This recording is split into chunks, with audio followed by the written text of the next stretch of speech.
بسم الله الرحمن الرحيم. أبناء وبناتي طلبة وطالبات الصف الرابع الابتدائي، أهلا وسهلا بكم في الدرس الخامس في منهج أكتوبر. يبقى فاضل لنا درسين ونعمل بقى مراجعة كده جميلة ما يخرجش منها الامتحان على الاي سي تي إن شاء الله. Supporting people of determination، دعم الأشخاص ذوي الهمم. عنده عمى في عينيه، عنده أصم مش بيتكلم، عنده إعاقة في إيده في رجله. إزاي ندعم هؤلاء الأشخاص بواسطة تكنولوجيا المعلومة؟ بدأ الدرس ب assistive technology، تمام؟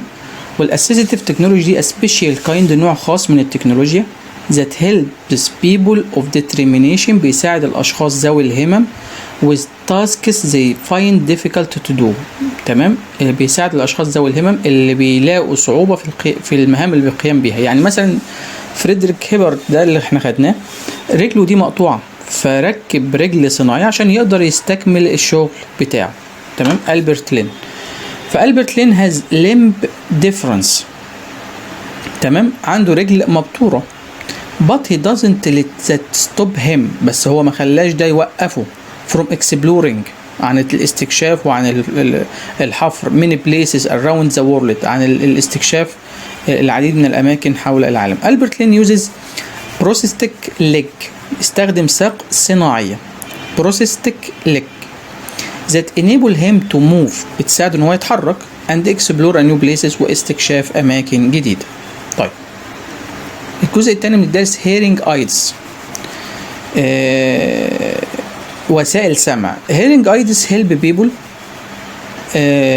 who have trouble hearing. الأدوات السمعية دي بتساعد الأشخاص اللي ما بيعرفوش يسمعوا كويس. hearing aids can be connected to mobile devices، يمكن توصيلها بالهاتف المحمول. many of them come with smartphone app، في بعض منها بيجي من ضمن تطبيقات الهاتف المحمول. allow user to adjust their hearing aids using their phones، الكثير منهم موجود على التليفونات ومن خلاله بيقدروا يستخدموا التليفون المحمول، تمام.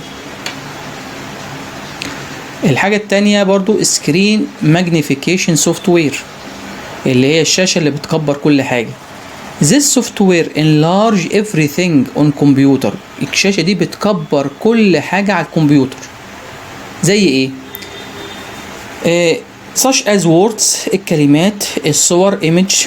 It allow people with poor vision visually impaired، بتساعد الأشخاص ضعاف البصر اللي ما بيشوفوش بسهولة to interact with computer، بالتفاعل مع الكمبيوتر، لأنه هتكبر له الكلام وهتكبر له الصور فهيبدأ يشوف الكمبيوتر كويس، لأنه يعني نظرها ضعيف. ده اسمه ايه؟ مكبرات الشاشة magnification software، screen magnification. بعد كده الانترنت communication software.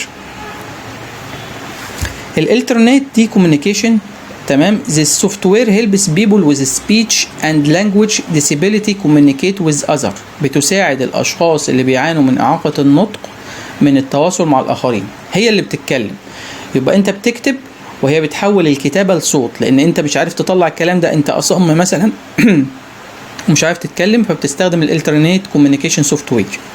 example computer programs that can turn text، بعض برامج الكمبيوتر تستطيع تحويل النص إلى speech لصوت and speech to text، والصوت إلى نص.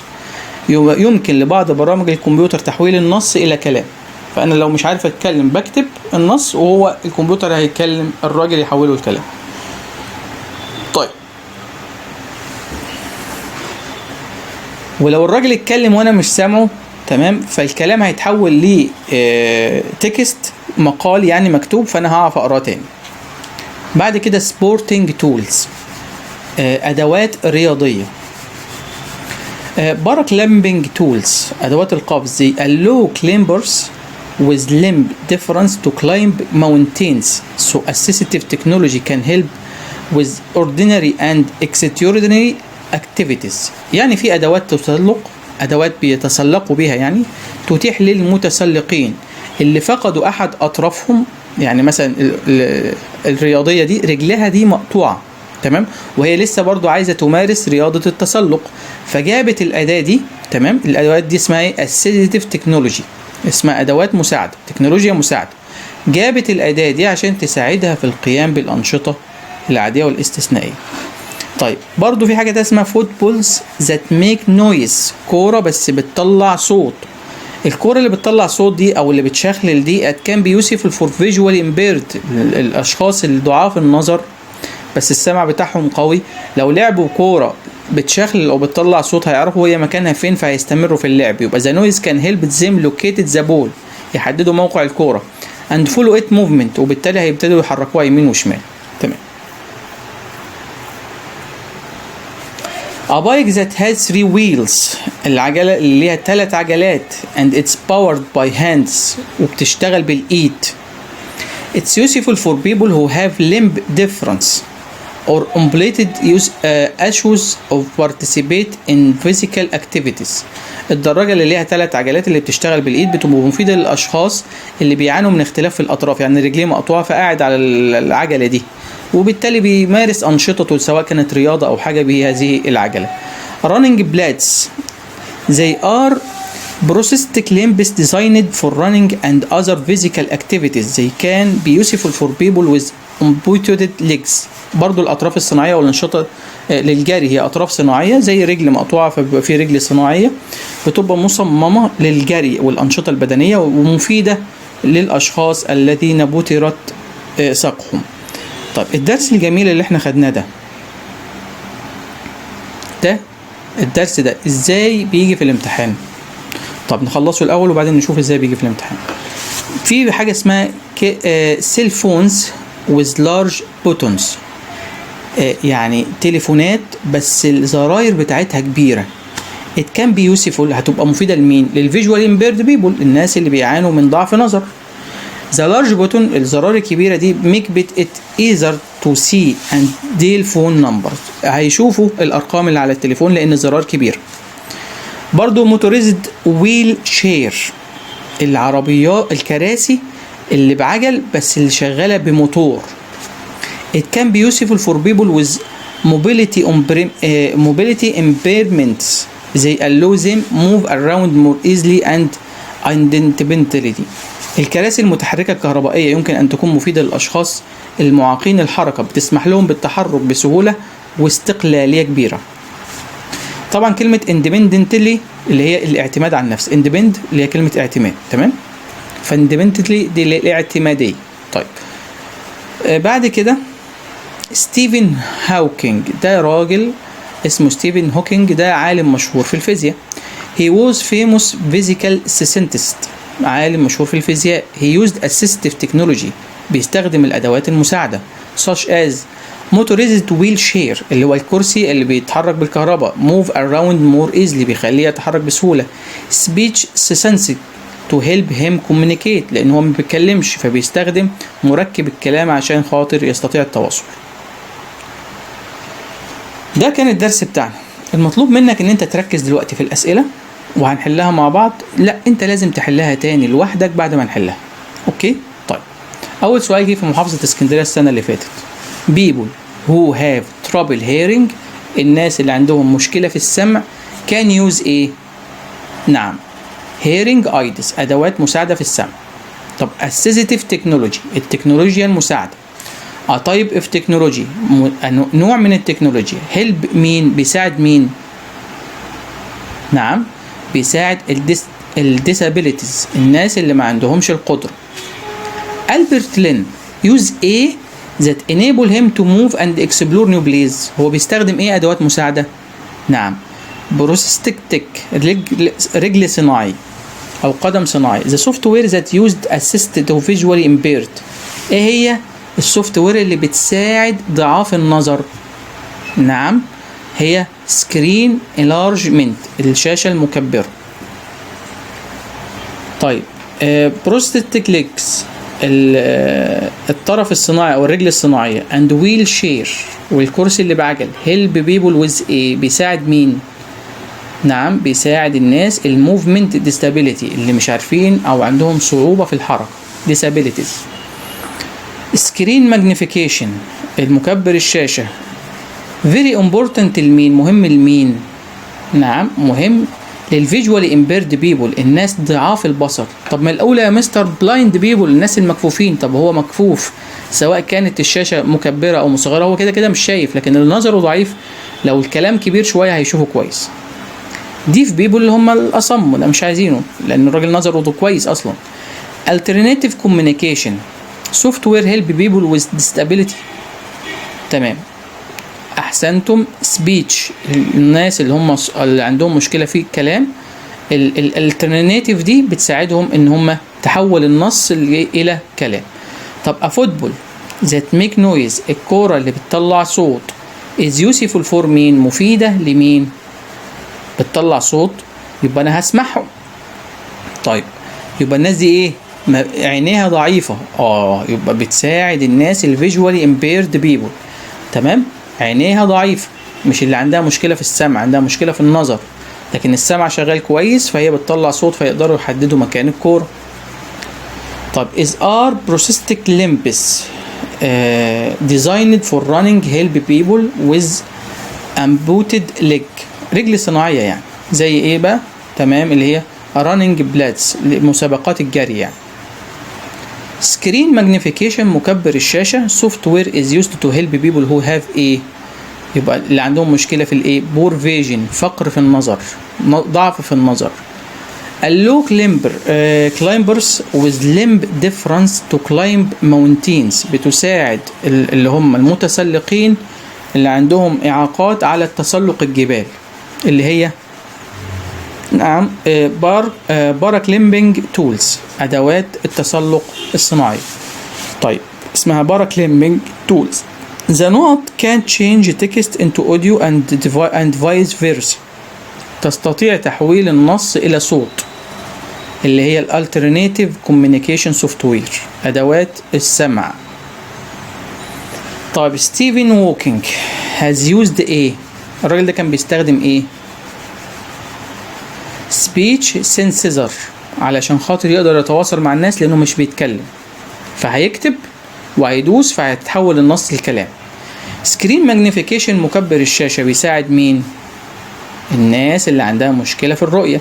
showing information، هيوريهم المعلومه. طيب help people with limb difference go about their daily lives، بتساعد الناس اللي هم عندهم اختلاف، تمام، ان هم يمارسوا حياتهم عادي، اللي هي بروستيك ليجز، الرجل او الطرف الصناعي. ستيفن ووك has used assistive technology such as، الراجل اللي هو ستيف ووكينج عالم الفيزياء ده استخدم التكنولوجيا المساعده زي ايه؟ to move around more easily، عشان يتحرك بسهوله. يبقى استخدم ايه؟ الموتورايزد ويل شير، اللي هي الكرسي اللي بعجل بيشتغل بالكهرباء. a hand pick that has 3 wheels is useful for people who have الهاند بايك، اللي هي العجله اللي بتشتغل بالايد، انت بتقعد عليها بس بتزقها بايدك كده، وليها 3 عجلات. مفيده لمين؟ للناس اللي عندهم مشكله في ايه؟ ليمب ديفرنسز. اوكي طيب صح ام خطا؟ البرت لين يوزز بروستيك ليج ذات انيبل هيم تو توك اند، لا مش فولس، مش توك، ووك، انه يستطيع انه يمشي. assistive technology، التكنولوجيا المساعدة. تكنولوجيا helps people، بتساعد الناس with determination at daily lives، بتساعد الناس اللي هم ذوي الهمم يعني او الاعاقات انه يمارسوا حياتهم بطبيعية. صح طبعا. الماجنيفيكيشن، مكبرات الشاشة، من الادوات المساعدة assistive technology طبعا. طيب modern hearing aids، ادوات السمع التكنولوجيا كان بي كونكتد تو موبايل ديفايسز، نستطيع اتصالها بالتليفون. اجابه مظبوطه. ستيفن ووكينج يوزد روبوتيك ويل شير، بيستخدم كرسي روبوت. equipped with a system that enable him to move and talk، تخلي هو طبعا لا بيعرف يتكلم الراجل ولا بيعرف يتحرك، فالكرسي المتحرك ده بيخليه يعرف يتكلم ويتحرك في نفس الوقت. اجابه مظبوطه، لان الكرسي اللي هو قاعد عليه ده عند ايده كده في شاشه، لما بيكتب عليها ويدوس على زرار بيتحول الكلام لصوت، وفي نفس الوقت الكرسي بالكهرباء فبيتحرك بسهوله. تمام. سكرين ماجنيفيكيشن، اللي هي قارئ الشاشه، بتساعد مين؟ people with difficulties الناس اللي عندها صعوبات بس ومحددش، يبقى إجابة صح. assistive technology الأدوات المساعدة can help تستطيع مساعدة with both ordinary and extraordinary tasks بتساعد في المهمات العادية والغير عادية. إجابة مظبوطة. يعني مثلا مكبرات الشاشة دي لو أنا نظري سليم واستخدمتها ممكن أستخدمها، مثلا عايز أنام في عيني تعباني فهكا أستخدمها، يبقى هستخدمها في الحالات العادية، أو واحد أصلا نظره ضعيف هيستخدمها، يبقى ده ممكن يستخدمها وده ممكن يستخدمها. people who have trouble hearing الناس اللي عندها مشاكل في السمع can adjust their hearing aids using smartphone apps تستطيع استخدام أدوات سمع موجودة في شكل تطبيقات على التليفون.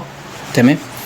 alternative communication دي برضو اسمها أدوات سمع. allows visually impaired بتساعد أو بتسمح لضعاف النظر، لا ملهمش دعوة بضعاف النظر. some program can change text to speech and vice versa ينفع، في برامج بتحول النص إلى صوت. السؤال اللي بعد كده بيقول لي اكتب الاسم العلمي write the scientific term. the kind of technology نوع من التكنولوجيا help people of determination بيساعد الأشخاص ذوي الهمم، اسمه assistive technology. a tool that helps people who have trouble hearing to hear أداة بتساعد الأشخاص اللي عندهم مشاكل في السمع، يبقى hearing aids. طب a tool that helps blind المكفوفين يبقى برايل ميزو طريقة برايل. طب a tool computer that enable visually impaired بتساعد ضعاف النظر يبقى المكبرات الشاشة screen magnifying software. طب a tool that helps people who lost of their limbs بتساعد الأشخاص اللي فقدوا أحد أطرافهم يبقى اسمها إيه؟ prosthetic devices. طب it helps people with speech and language disabilities communicate بتساعد الأشخاص التكلم. الالترناتيف كوميونيكيشن سوفت وير الناس اللي عندهم مشاكل في الكلام. بعد كده بيقول لي وصل بلايند بيرسون الاشخاص المكفوفين نقدر نوصلها بايه؟ نعم نقدر نوصلها بايه؟ برايل بيستخدموا برايل. طب اللي عندهم مشاكل في السمع احسنتم بروسيستيك ديفايس. تمام. الاول اللي مش مشاكل في السمع دي people with hearing disability مشاكل في السمع يبقى على طول هيستخدموا لا دي medical hearing aids دي. طب 3 visually impaired person شخص نظره ضعيف يبقى screen magnification مكبر شاشة. طب person with language disability يبقى سي alternative وأدوات سمع. طب person with a limb difference عنده طرف من أطراف رجله مختلف يبقى ده اللي نستخدم فيها بيه اللي هو prosthetic device. طيب آخر سؤال ونختم بيه الحلقة إن شاء الله. How can each of this assistive technology be useful for people who may find them most useful؟ أي الأدوات نقدر نستخدمها. Sports ball that make a noise كورة بتطلع صوت دي بتساعد مين؟ الله أكبر الله أكبر.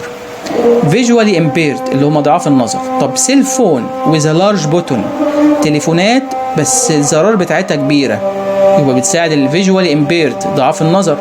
Hearing aids أدوات السمع يبقى بتساعد people have trouble hearing الناس اللي عندهم مشاكل في السمع.